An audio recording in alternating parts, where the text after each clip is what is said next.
안녕하세요. 크립토튜브입니다. 이번 시간에는 이렇게 좋지 않은 시장에 원효띠라고 추정이 되는 분이 코인을 900억 이상 샀다고 합니다. 무슨 내용인지 살펴보시죠. 최근에 계속 전문가들, 대표들, 업계 대표들, CIO들 나와서 저마다 자기의 이론들을 계속 설파를 하고 있습니다. 한번 들어보고 판단을 하시면 좋을 것 같아요. 비트와이즈의 CEO, 이분은 비트코인 4년 사이클은 이제 과거의 모델이다. 현물 ETF가 출시가 됐고 새로운 트럼프 행정부가 출범을 했기 때문에 시장 구조가 이전이랑 비교하면 안 된다. 이제 전혀 다른 참여자들, 다른 매매 동기, 그리고 다른 유동성 메커니즘. 그러니까 이전이랑 이렇게 2017년 그거 21년도 주로 이제 그래도 기관보다는 개인들이 많이 투자했지 않습니까? 어쨌든 지금 많이 바뀌었다. 지난 6개월은 사실상 약세장이었고 현재는 거의 끝자락에 와 있다. 이런 분도 있어요. 보니까 정말 20가지, 30가지, 100가지 다 자기 의견이 제가 보니까 다 달라요. 누가 맞을까요? 비트코인 ETF 그리고 월가가 어쨌든 코인베이스, 서클, 저기 비트코인 ETF, 블랙락, 피델리티 지금 사실상 월가가 장악을 했다 해도 과언이 아니거든요. 지금 스트래터지나 그 비트마인을 봐도 그렇고 또 코인 대통령이 이렇게까지 온 적이 실은 없었죠. 그 이후 첫 사이클 맞습니다. 근데 코인 대통령이라고 하기에는 너무나 처참한 시간이 계속 가고 있는 거죠. 단기적인 방향성에 대해서 혹시 아시는 분 계십니까? 저는 단기적인 방향성을 전혀 모릅니다. 이거는 사실 그 누구도 몰라요. 중장기적으로는 알 수가 있겠지만 단기적인 방향성을 내가 안다? 조심하시라고 전 계속 얘기를 드립니다. 주기영 대표가 오랜만에 얘기를 했습니다. 94,000달러를 지지하는지의 여부가 약세장이냐 강세장이냐를 판단하는 기준이 될 것이다. 이게요. 이론이 이런 겁니다.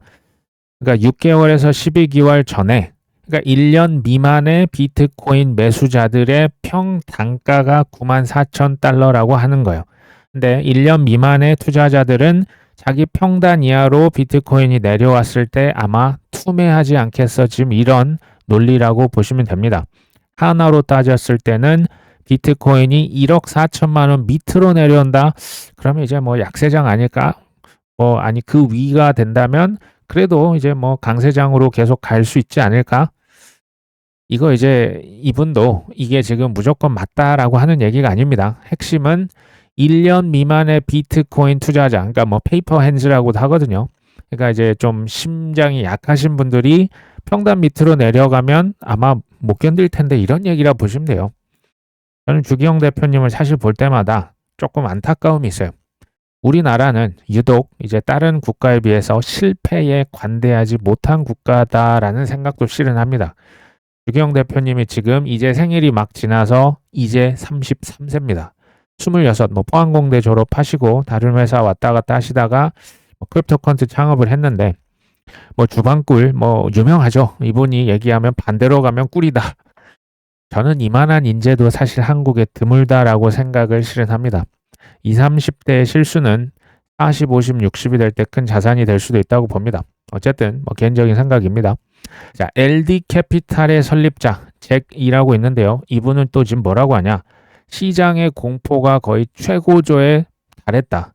지금이 뭐의 적기다? 현물 매수의 적기다. 또 이분의 또 이제 의견이에요. 정말 케바케입니다. 너무 다 다르시기 때문에 조정이 지금 계속 지속된 것 같지? 아니야. 실제 고점 대비 하락 기간은 한 달 정도밖에 안 됐어. 그리고 지금은 악재가 해소됐기 때문에 매도보다는 매수하는 게 나을 걸? 이런 얘기입니다. 그렇죠? 그리고 지금 또 롱 베팅들이 좀만 이제 그 방심하는 순간 또 이제 풀 레버리지로 이제 비트코인 롱, 이더리움 롱을 계속 이제 베팅하는 분들이 청산 계속 또 당하는 거예요. 이 정말 이게 끝이 안 납니다. 이분들 다 청산될 때까지 아마 계속 할 것 같은 그런 기세인데요. 저는 지금이 현물 매수의 적기, 그러니까 최적기인지는 몰라요. 우리가 바닥이 어딘지 모르기 때문에. 근데 저는 뭐 현물로 그것도 좋은 코인을 가져가기엔 당연히 나쁘진 않다라고 보고 있습니다. 알리바바 아시죠? 여기에서 기업 간 해외 결제 토큰화 기술을 적용을 시키겠다. 근데 특이점이 있죠. 기업 간 자금 이동입니다. 아무래도 개인들보다는 대기업들 간 이제 해외 이제 왔다 갔다 하는 것은 당연히 단위가 다를 거죠. 여기에서 이제 뭐 알리바바 회장이 하는 얘기입니다. 향후 기업 간 결제에 토큰화된 달러와 유로화를 도입할 것이다. 그것을 이제 자체 토큰화 기술을 보유한 JP모건과 협력을 할 것이다. 이걸요, 과거의 프레임을 좀 이제 지우실수록 실은 좋다, 유리하다. 왜? 과거의 프레임으로 제가 한번 질문을 던져보겠습니다. 알리바바 중국 회사 아닙니까? 미국과 중국은 서로 지금 뭐 멱살 잡고 싸우고 있는데 중국 기업이 왜 위안화가 아니라 달러와 유로를 도입합니까? 그렇지 않습니까? 위안화 써도 지금 모자랄 판국에. 그리고 중국 기업이 중국의 큰 은행들이 얼마나 많을 텐데 그쪽 다 내팽개두고 미국의 악명 높은 하필이면 미국의 1위 기업 은행이죠. JP모건이랑 이거 협력해가지고 토큰화 기술 해외 결제 이게 이제 과거의 프레임으로 보면 뭐야 이거 이렇게 될 수 있는 거죠. 근데 잘 생각해 보십시오. 크립토, 블록체인, 스테이블 코인, 토큰화는요 사실은 국적이 없습니다. 원화 스테이블 코인 해가지고 이게 뭐 외화가 유출된다 막 얘기하시는데요. 원화 스테이블 코인이 없잖아요. 그러면 더 빨리 유출이 더 돼요. 왜? 그러면 이제 아예 망에 잡히지도 않는 달러 스테이블 코인으로 빠져나가는 거예요. 어차피 이거는 막을 수는 없어요. 그렇죠? 미국의 비트코인이 중국의 비트코인과 다릅니까? 미국에서 쓰는 USDC, 테더가 중국에선 다를까요? 토큰화로 뭐 이제 국채 팔지 않습니까? 주식도 팝니다. 이게 미국, 한국, 중국 다 다릅니까? 똑같아요. 그렇죠? 국적이 필요가 없죠. 앞으로 이런 협력은 훨씬 더 많아질 겁니다. 특히 대기업들 간. 아벨랩스라고 있습니다. 디파이 뭐 이제 그 대출도 할 수 있는 플랫폼인데요. 유로와 스테이블 코인 간의 환전 서비스를 제공한다고 밝혔습니다. 이제 유럽에서 이렇게 하네요. 아벨랩스의 자회사가 있는데요. 아일랜드 무려 중앙은행으로부터 미카 라이센스 있죠. 이 규제법에 대한 라이센스를 획득을 했습니다. 어떤 분들은 스테이블 코인이랑 내 코인이랑 무슨 상관이야? 토큰화랑 내 코인이랑 무슨 상관이야? 라고 하실 수 있는데요. 한번 생각해 보십시오. 디파이, 지금 아벨랩스 있죠. 뭐 유니스왑도 있고요. 뭐 그다음 거래소, 뭐 슈퍼앱을 꿈꾸는 그런 뭐 코인베이스, 뭐 바이낸스, 우리나라 업비트, 은행들, 신용카드, 비트코인 ATM 이들의 공통점이 혹시 뭔지 아실까요? 스테이블 코인, 토큰화 자산, 뭐 CBDC 이런 이제 그 화폐, 토큰들이요. 실물 경제랑 연결이 돼야 돼요. 그러니까 코인 따로, 실물 경제 부동산 따로. 그러니까 금 따로 이제 그 ETF 따로가 아니고 실물 경제에서 그 스테이블 코인이 실제적으로 만나줘야 되는데요. 그 만나는 접점이 뭐다?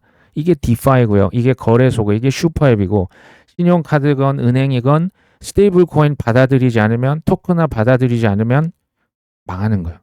접점이 생기고 있네요. 이런 것들이 점점 더 많아지고 있는 거예요. 제가 뭐 비유를 고속도로에 들었습니다. 레이어 1, 레이어 2가 이제 블록체인 그 주요 메이저 그 고속도로에 자동차가 다녀야 될 거 아닙니까? 그 자동차가 뭐다? USDC, 뭐 이제 토큰, 코인, 뭐 테더 이런 것들 자동차들이 왔다 갔다 코인들 왔다 갔다 하는 거죠. 근데 경부고속도로에서 영동고속도로 넘어가려면 인터체인지가 필요해요. 연결고리. 그게 뭐라고요? 지금 제가 얘기 드린 슈퍼 앱들이에요. 거래소입니다. 여기에 가면 뭐 스테이블 코인 국적 상관없죠. 코인 금방금방 환전해서 쏴버릴 수 있는 거죠. 송금도 되고 결제도 되겠죠. 이쪽으로 그러니까 디지털 버전으로 화폐와 모든 가치가 이쪽으로 지금 블랙홀처럼 지금 빨려 들어오고 있는 겁니다. 종이돈 인공지능이 쓰겠습니까? 그쪽은 그러니까 이제 실물 쪽은 종이돈은 이제 동전 자체를 이제 아예 쓰지도 않을 뿐더러 중앙은행에서 그 미국에서 1센트 이제 공급을 중단했다고 합니다. 이제 아예 안 쓰는 겁니다. 주요 레이어 1, 주요 레이어 2 이더리움, 솔라나, 뭐 아발란체, 에이다 있죠.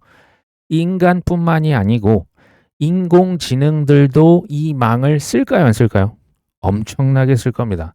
트레이딩을 우리 대신해서 할 때 AI가 트레이딩을 얼마나 많이 하겠습니까? 우리 대신 쇼핑 얼마나 빨리 할까요? 교통량이 앞으로 폭증할 겁니다.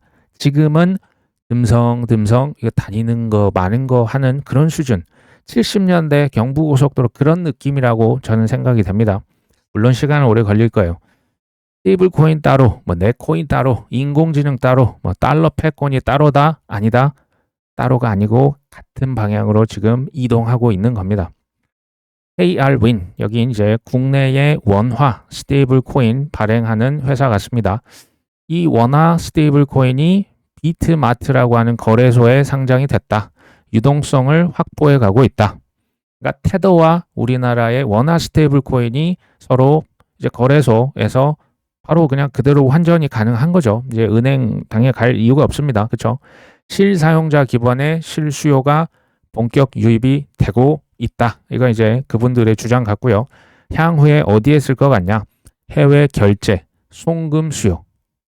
그러니까 스테이블 코인과 뭐 이제 테더 같은 스테이블 코인뿐만이 아니고 여기 이제 자산 토크나 뭐 비트코인 이쪽에서 다 왔다 갔다가 너무 손쉽게 되는 거예요. 기존에 이제 뭐 은행이다, 스위프트망이다, 중간 매개체에서 계속 수수료 받았던 분들이 이제 많이 사라지겠죠.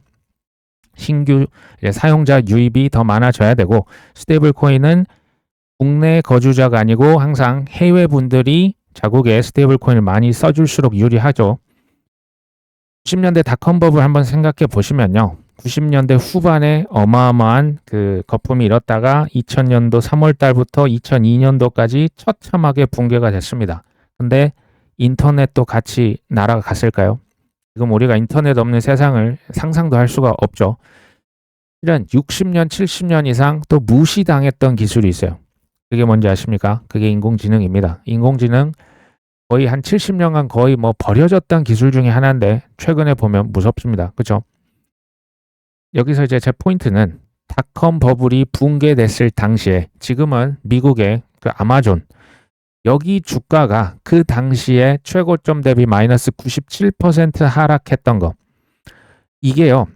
지금 코인 시장이 워낙 안 좋으니까 제가 지금 이런 얘기를 드리는 겁니다. 아마존 주가가 뭔가 좋았으니까 올랐으니까 다 올라탔겠죠. 근데 마이너스 97% 이거 버티는 게 가능했을까요? 제가 봤을 때는 거의 제프 베조스가 아닌 이상은 다 던지지 않았을까요? 지금 저는 약간 그런 느낌도 받아요. 일부 특히 이제 알트코인 얘기를 드리는 겁니다. 근데요. 스테이블 코인과 아까 얘기 드렸죠. 비트코인, 인공지능, 달러 패권, 미국의 국채, 그러니까 국가 부채죠. 관세 전쟁. 심지어 이게 어디까지 연결되냐면 메타버스까지 연결이 돼요. 이거를 공부를 좀 이제 깊이 해보시는 분들은 이게 다 따로따로 노는 게 아니고요. 같은 방향성으로 지금 가고 있다는 거 어느 순간 깨닫게 됩니다. 이게 지금 같은 몸뚱이, 같은 방향성이라는 것을 확신을 해도 지금 이 정도의 하락과 폭락을 견디기가 쉬울까요? 어려울까요?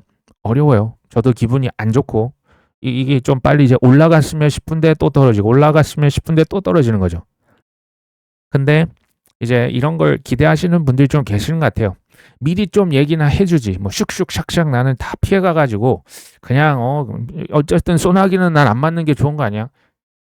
그런 걸 기대하셨다면 크립토TV는 그런 곳이 아니에요. 이걸 제가 뭐 알았으면 뭐 얘기를 드릴 텐데 그럴 능력은 없습니다. 그거를 이제 맨날 이렇게 차트 보시는 분들 있잖아요. 그런 이제 채널로 가시면 그런 쪽에 아마 기대를 충족시켜 줄 수 있을 거라는 생각이 듭니다. 미국의 예금보험공사. 여기 이제 미국의 국가 공기업들이에요. 그러니까 뭐 SEC다, CFTC다, 뭐 OCC다, 통화청이다. 이런 공사에서요. 토큰화 예금 보험을 만들고 있습니다. 지금 다 현재 진행형들입니다. 커넬 캐피탈에서 XRP ETF 이제 상장을 해서 거래를 시켰는데 올해 ETF 1위의 기록을 갈아치웁니다. 기존의 1위 ETF가 뭐였는지 아십니까? 솔라나 ETF예요. 저 비트와이즈에서 냈던 거죠. 이 비트와이즈에서 곧 있으면 XRP ETF 얼마 안 있으면 나옵니다. 어쨌든 1위를 계속 갈아치우고 있는 거죠. 랩드 비트코인은 비트코인에 랩을 씌워서 뭐 이더리움이나 이제 플랫폼에 이제 주고받으면서 여기서 이자를 받아먹고 또 대출도 할 수 있는 그런 비트코인입니다. 이것을 헤데라망 위에다가 띄워서 사용을 이제 하고 있네요.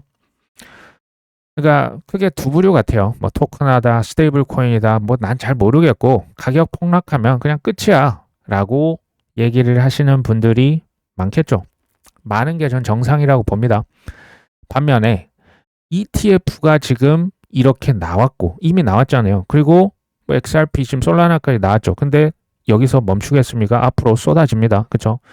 토큰화, 스테이블 코인, 여기서 대량 채택이 된 코인, 그 다음에 뭐 블랙락이다, 피델리티다, 뭐 비들 펀드다, 여기서 사용하고 있는 망이요.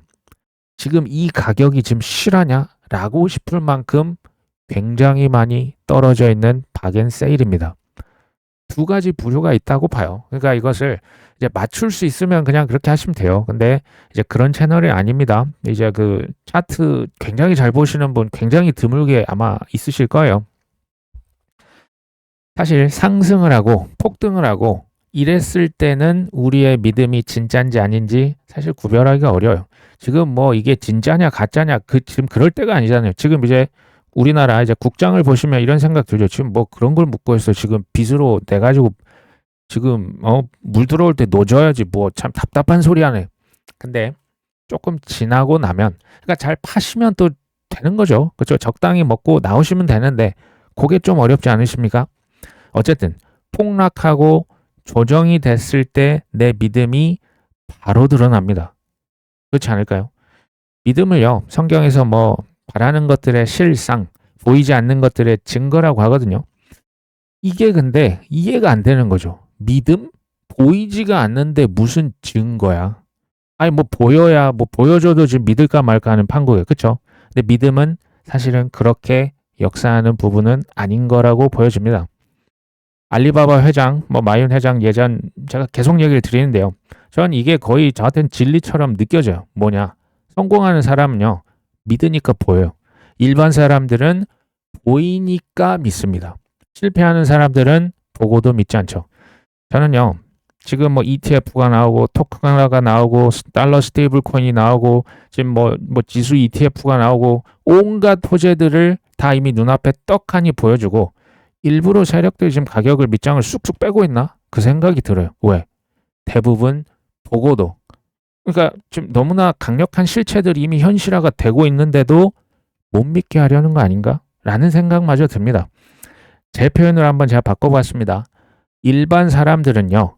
보여줘야만 그제서야 믿습니다. 이게 일반인입니다. 그럼 실패자는 뭐가 다를까? 눈앞에요. 분명히 딱 보여줍니다. 근데요. 안 믿어요. 정확히 표현하면 못 믿습니다. 믿을 수가 없는 거예요. 제가 봤을 땐 그래요. 눈으로 딱 보여줘도 믿을 수가 없는 거겠죠. 성투자는 그러면 어떻게 될까요? 성공 투자하시는 분들은 실은 믿기 때문에 보이는데요. 괄호 열고 닫고 남들이 못 보는 것을 믿기 때문에 볼 수 있는 거예요. 왜? 남들 다 보고 있는데요. 뻔히 보이는데 누구는 뻔히 보고 아무렇지 않아요. 오히려 이제 남들 다 패닉셀 하는 그 공포를 돈을 주고 싹쓸이 하고 있습니다. 근데 어떤 사람들은 볼 수가 없는 거죠. 믿음은 그러면 어떻게 자라냐? 사실은 지식에서 자라납니다. 지식을 조금 쌓으면 믿음이 아무래도 적겠죠. 근데 지식을 계속 무제한으로 집중해서 집어넣으면요. 이게 쌓이겠죠. 그렇게 되면 어느 순간에 흔들리지 않는 편안함까지 갑니다. 근데 그러니까 믿음은요. 나는 그냥 믿어버리겠어. 결단하겠어가 아니고요. 그냥 어쩌다 보니 자연스럽게 믿어지는 겁니다. 수동태입니다. 내가 믿겠어가 아니고 그냥 믿어지는 거겠죠. 크립토의 미래가 믿어진다면 뭐 가격이 많이 힘들지만 뭐 그냥 기분은 좀 찝찝할 수 있는데 기다릴 수 있다고 보고요. 이게 잘 안 믿어지면 눈앞에 뭐 이제 비트코인 10억을 갖다 줘도 그거랑 나랑 뭔 상관이야? 라고 하시지 않을까요? 이더리움 장기 홀더들 이제 최근에 분위기 안 좋은 거 제가 보여드리려고 합니다. 왜냐하면 이게 지금 현실이니까. 이더리움 매일 45,000개씩 팔아치우고 있습니다. 이거 엄청난 양이거든요. 21년 이후 12월 이후 최대 수준으로 이더리움을 팔고 있어요. 해제가 나올 수밖에 없는 거죠. 내가 하락장이라 했지. 내가 올해 초부터 내가 얘기했니 안 했니라고 하시는 분들이 나올 법합니다. 그쵸? 하락장 증거 또 있다니까. 볼까요? 테더 도미넌스가 4월 이후 최고치다. 약세장 신호다. 이건요, 제가 간단히 얘기를 드립니다. 테더의 도미넌스와 비트코인 가격은 반비례하는 경향이 있습니다. 왜? 테더 도미넌스가 올라가면 누가 코인 팔아서 테더로 바꿔놓은 거예요. 그러니까 테더 도미넌스가 떨어진다. 이게 코인 시장에 들어가서 비트코인 크립토 시장이 올라가 있는 겁니다. 최근에는 테더 도미넌스가 올랐다는 얘기는 이 얘기인 즉슨 코인 가격이 굉장히 재미없을 것이다. 이거 맞는 얘기입니다. 반면에 이런 분들도 있어요. 한번 그러니까 판단은 우리 구독자님이 하신 겁니다. 제가 뭐 억지로 투자를 하세요 마세요 뭐 이런 그 방송이 아니죠. 35만 개의 이더리움을 보유하고 있는 고래는요. 지금 이더리움을 28,000개를 추매를 했습니다. 현재 35만 5천 개를 들고 있고요. 이거 지금 다른 고래입니다. 익명의 고래인데요. 이 고래도 9일간 이더리움을 무려 39만 개를 매집했습니다. 이게 하나로 제가 바꿨습니다. 2조 원어치 샀습니다. 누군지 모르겠어요. 2조 원어치 이더리움을 샀다? 솔직히 39만 개를 어떻게 살 수 있나? 이건 일반 개인 같지는 않습니다. 매트릭스 포트라고 있죠. 우지한 그분이 운영하시는 뭐 암호화폐 지금 서비스 제공 업체입니다. 비트코인을요. 바이낸스에서 872개 한화 1340억 원어치를 일시불로 긁습니다. 이분들은 지금 가격이 이렇게는 안 좋은데 도대체 뭐 하고 있는 걸까요? 왜 이러는 걸까요? 그렇죠? 아메리칸 비트코인 아시죠? 그 트럼프 아들 2명이 지금 운영하고 있는 비트코인 채굴 기업이에요. 현재 비트코인이 3,418개가 있는데요. 3분기 보고서가 나왔습니다. 7월, 8월, 9월에 3,000개를 샀습니다. 그러면 3분기에 정말 뭐 있는 돈 없는 데서 싹 끌어 모아서 비트코인 3,000개를 샀다라고 우리가 추정해 볼 수 있는 대목이죠. 아크 인베스트, 캐시 우드가 있습니다. 서클 주식을요. 지난 6월 달에 170만 주를 팔았습니다. 굉장히 많이 팔았었거든요. 팔고 지금 첫 번째로 다시 샀습니다. 지금 제가 서클 주식을 조회를 해보니까 6월 달 거의 피크였어요. 지금 바닥입니다. 거의 3분의 1 토막이 났는데 첫 추가 매입을 했다고 해서 여기서 그치지 않을 수도 있어요. 이게 좀 이제 뭐 가격이 계속 흘러내리면 아크 인베스트 특성상 더 살 겁니다.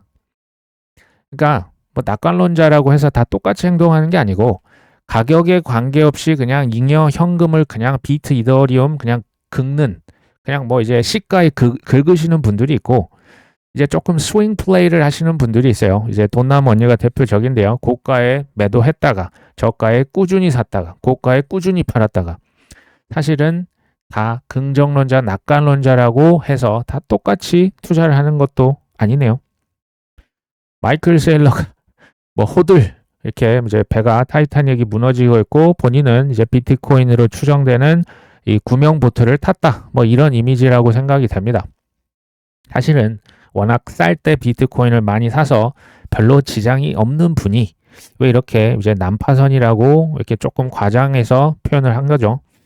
사실은 이분은 비트코인 현물로만 들고 있는 건 아니지 않습니까? 전환사채 또는 주식을 팔아서 이걸로 이제 비트코인을 계속 사기도 했고요. 비투를 했었고요.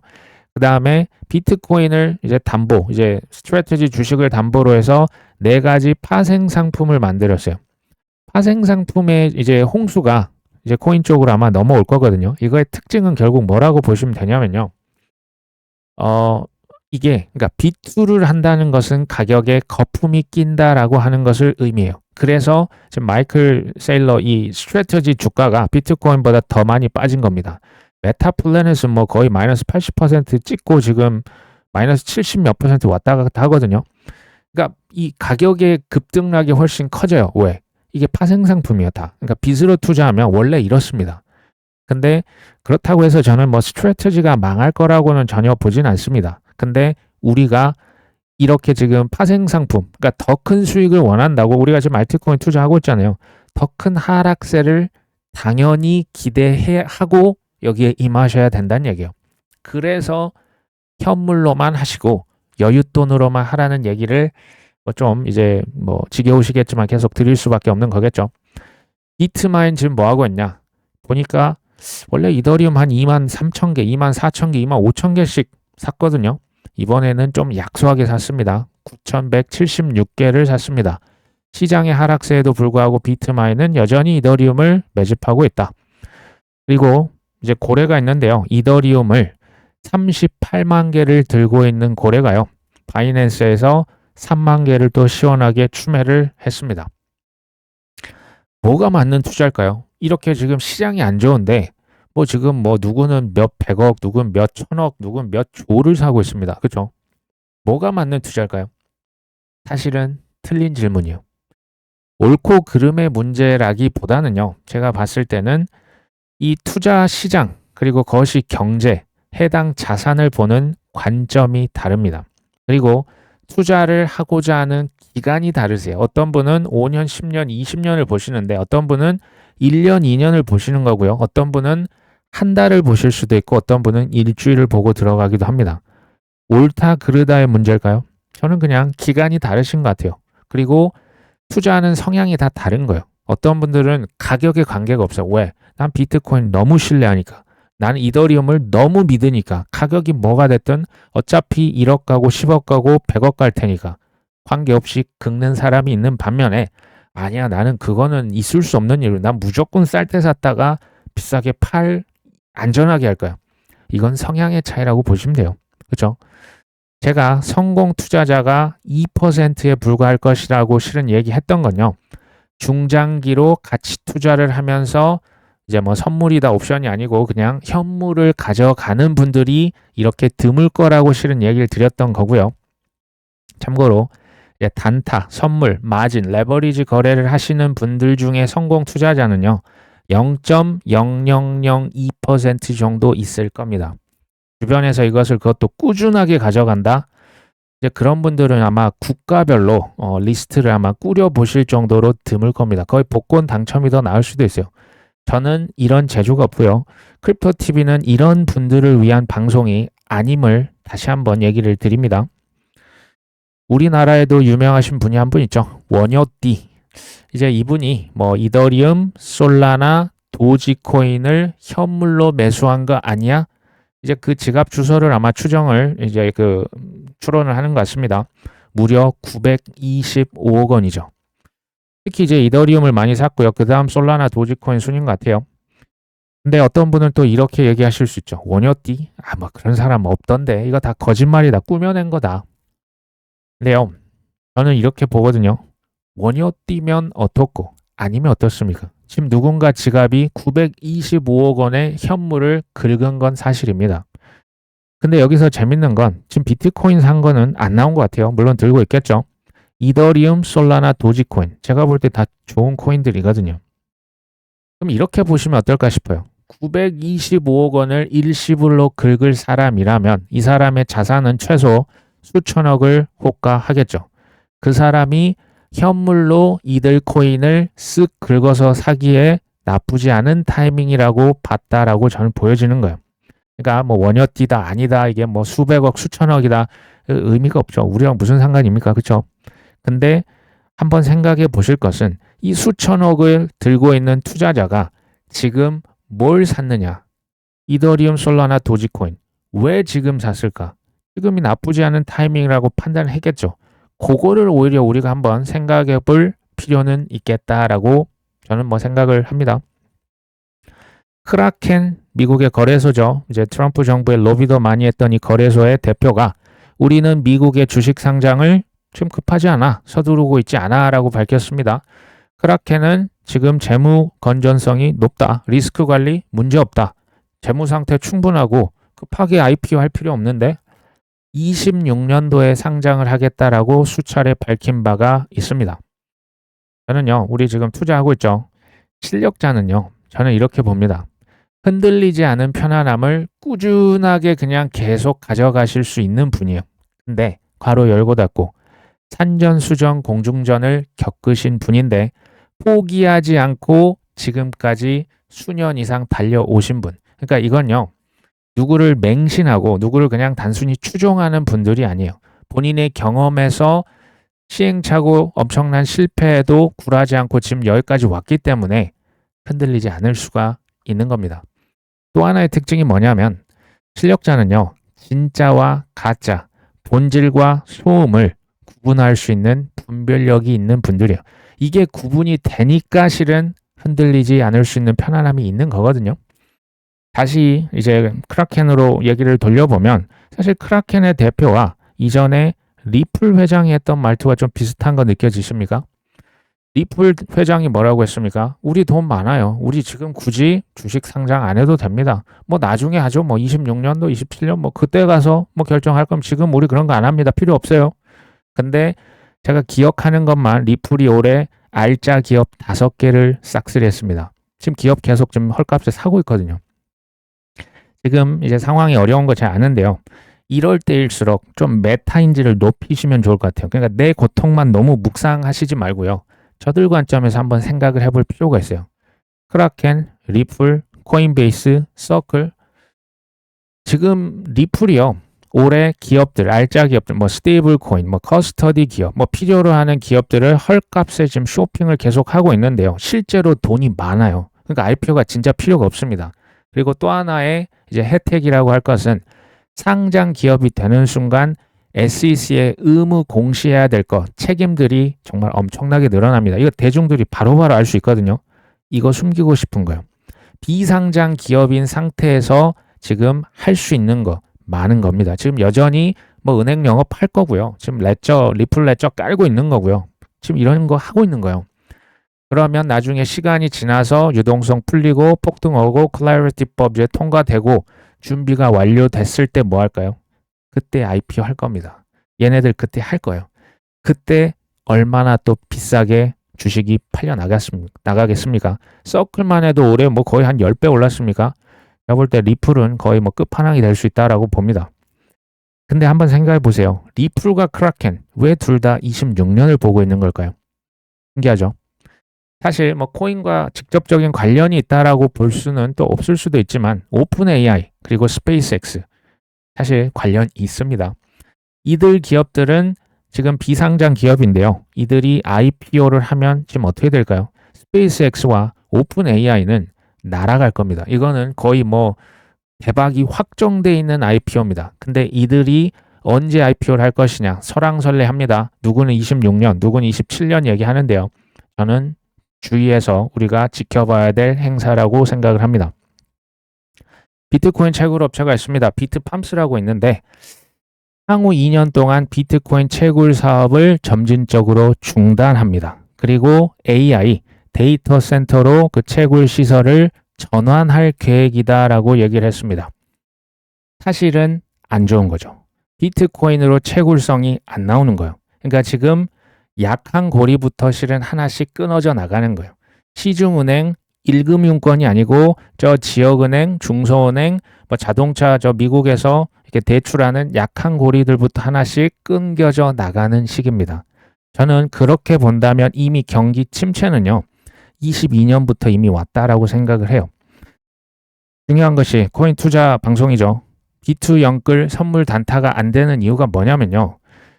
이런 시점이 오래 지속되면 생존 자체가 안 돼요. 아니 수익을 거두는 걸 고사하고 일단 살아 있어야 수익을 우리가 가져갈 확률이라도 있는 건데 그러면 안 되는 거죠. 반면에 초우량 코인들을 여윳돈으로 그냥 시간 될 때 사고 아니면 말고 꾸준히 초우량 코인, 그러니까 안 없어질 코인, 비트코인, 이더리움, 솔라나, XRP처럼 ETF가 이미 미국에서 신청이 돼 있는 코인들 이런 코인들을 여유있돈으로 그냥 꾸준히 사면요. 이렇게 보시면 돼요. 하락장, 하락세, 뭔 상관이야. 이렇게 되는 거예요. 이게 쉽다는 얘기가 아닙니다. 이렇게 가는 게 일단 생존은 할 거 아닙니까? 이거 안 없어지잖아요. 이게 상패 됩니까? 지금 뭐 블랙락이다, 피델리티다, 지금 뭐 JP 모건이다 다 들어왔잖아요. 이게 사라질까요? 그러면 오래 묵히면 이게 누가 이제 놓고 가는 돈이 실은 그 남아있는 그분한테 다 결국 돌아가는 거예요.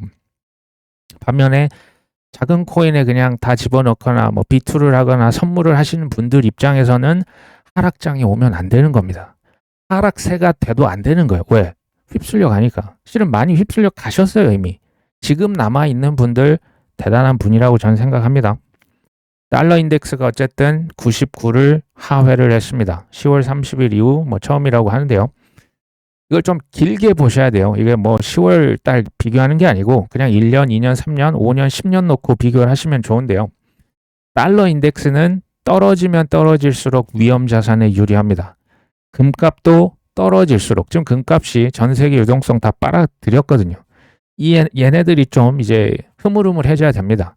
그럴수록 특히 코인에 유리해질 수 있다. 21 쉐어스, 여기는 원래는 유럽에 있는 그 자산 운용사인데요. 지금 미국에도 있습니다. 암호화폐 인덱스 펀드 2종을 출시했습니다. FTSE, 이거는 영국에 있는 어떤 지수죠. Financial Times Stock Exchange, 여기에 크립토 지수, 크립토 10이죠. 탑 10 코인 인덱스 ETF가 나왔습니다. 그렇죠? 근데 여기는 크립토 10인데 EX 비트코인이 excluding이면 비트코인 빼고 탑 10이에요. 이게 기가 막힌 거예요. 제가 얘기 드렸죠. 사람마다 기관들 이 입맛이 다 다른 거예요.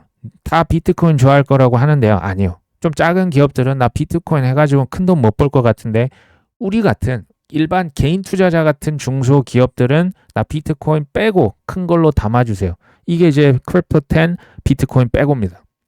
각각 2개가 출시가 됐습니다. 이 10개에 지금 어떤 코인이 들어가 있나 제가 한번 조회를 해보니까 비트코인, 이더리움, 솔라나, XRP, 에이다, 도지코인, 바이낸스 코인, 아발란체, 체인링크, 라이트코인입니다. 우리에게 익숙한 코인들이죠. 대부분 미국산이거나 ETF가 개별적으로 신청이 됐거나 시총이 매우 큰 코인들 위주로 묶었습니다. 제가 볼 때 21 쉐어즈에서만 이 ETF가 나올까요? 앞으로 더 쏟아질 겁니다. 룩셈부르크 재무장관이 다른 국가들도 비트코인을 매수할 것이다. 자세히 읽어보니까 다른 국가들도 살 것이다 라는 얘기는 룩셈부르크는 이미 국부펀드의 1% 비트코인으로 전환을 해놨죠. 미국의 에모리 대학교, 나름 명문대입니다. 미국의 한 랭킹 20위권에 있는 이 대학교도 그레이스케일 비트코인 ETF를 100만 주 이상 보유했다. 그리고 지난 3분기 동안 50만 주 이상을 추매했었고, 블랙락 비트코인 ETF는 여전히 들고 있더라. 보시면 룩셈부르크는 참고로 인구는 67만 명밖에 안 됩니다. 작은 국가죠. 그러니까 의사결정이 빠를 거예요. 근데 룩셈부르크가 1인당 GDP가 세계 1인 거 혹시 아십니까? 세계에서 가장 부자인 국가가 비트코인을 국부펀드로 샀습니다. 아랍에미리트 아십니까? 거기 비트코인 ETF 세계 4번째로 많이 들고 있는 국가거든요. 이걸 이제 눈치를 채셔야 되는 거예요. 그리고 지금 하버드 대학교도 비트코인 ETF 들고 있죠. 에모리 대학교, 여기만 비트코인 살까요? 국가, 명문 대학교, 이게 이제 대학 그 자금이 되겠죠. 빅테크 회사들 점점점 비트코인을 더 사지 않을까요? 근데 비트코인만 살까요? 제가 아까 얘기 드렸지만 누구는 비트코인만 사시는 분도 있고 비트코인을 섞어서 사시는 분도 있고 비트코인 말고 큰 거 위주로 이자 주는 거, 그것은 더 이제 입맛은 다양해질 거라고 봅니다.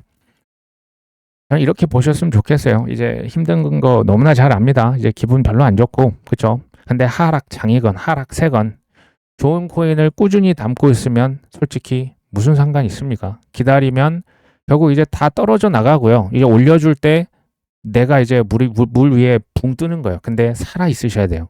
그게 중요한 겁니다. 그냥 돈이 없어서 이제 못 사면 좀 짜증은 나실 수가 있겠죠. 수익을 내는, 우리가 이제 힘들 때는 한번 이런 걸 한번 기본적으로 생각해 보시면 좋습니다. 수익은 언제 납니까? 무조건 싸게 사서 비싸게 파셔야 됩니다. 맞죠?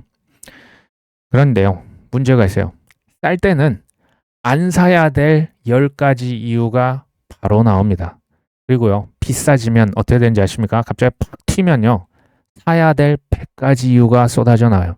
저는 그게 금값에서 전 한번 봤었던 것 같고요. 그 다음에 우리나라 국장에서 지금 보고 있는 거라고 보여집니다. 이게 참 어려운 거죠. 셧다운이 해제가 되면 유동성이 정상화 효과가 있다. 근데 한 열흘 뒤에 반영이 되더라. 미국 재무부가 드디어 이제 계좌를 열어서 돈을 시장에 풉니다. 이제 공무원들, 뭐 군인들 돈 나갈 때 지금 엄청 지금 40 며칠간 쌓여 있잖아요. 이거 이제 풀립니다. 2019년도에도 셧다운이 있었죠. 이때 풀렸을 때 비트코인이 유동성을 정상화시킨 12일 후에 반등을 했다라고 합니다. 그래서 이번에 유동성 경색 국면, 돈맥 경화의 정점은 이제 이번 주인데 이게 이제 지난주였다. 돈맥 경화의 이제 최고 클라이맥스는 지난주였다. 라고 지금 이 분석 업체가 하는 얘기예요. 셧다운이 해제가 되면 1,500억 달러 규모 한화 220조 원을 TGA 재무부에서 돈을 시장에 풀 것이다. 이거는 의미 있는 상승 종력이 될 수 있는 거죠. 최악은 지났고 시장은 좋아지고 있다. 저는 이걸 어떻게 보냐면 돈이 풀릴 것이다 라고 하는 것은 팩트예요. 이건 이제 풀릴 겁니다. 근데 최악은 지났다. 실은 이거 누가 합니까? 최악은 지나보면 아 맞아 그때가 바닥이었네 라고 하는 거죠. 그냥 믿음이 있는 자는 그냥 살 뿐이고 이제 각자 스타일대로 하시면 됩니다. 뭐 다 저같이 하는 게 전 정답이 아니라고 생각합니다. 19년도에 셧다운이 종료가 됐는데 12일 만에 반등했다? 그럼 이번에도 12일 만에 반등할까요? 아니죠. 가보아야 압니다. 누구는 뭐 이제 뭐 20일 후에 반등할 수도 있고 30일 근데 이걸 누가 맞춰요? 이거 어떻게 이거 뭐 케이스가 지금 이거 보고 어떻게 우리가 알 수는 없는 거죠. 저는 근데 개인적으로 바람이 있다면 12일이 아니라 120일 후에 시장이 반등해도 끈덕지게 기다리셨다가 그 상승분을 다 가져갈 수 있는 우리 구독자 한 분 한 분이 되셨으면 하는 바람이 있습니다. 그리고 너무 힘드시면 모니터, 핸드폰 그냥 잠깐 꺼두시는 게 훨씬 좋다라고 생각을 합니다. 오늘 방송 여기까지 합니다. 모두 좋은 주말 되셨으면 좋겠습니다. 감사합니다.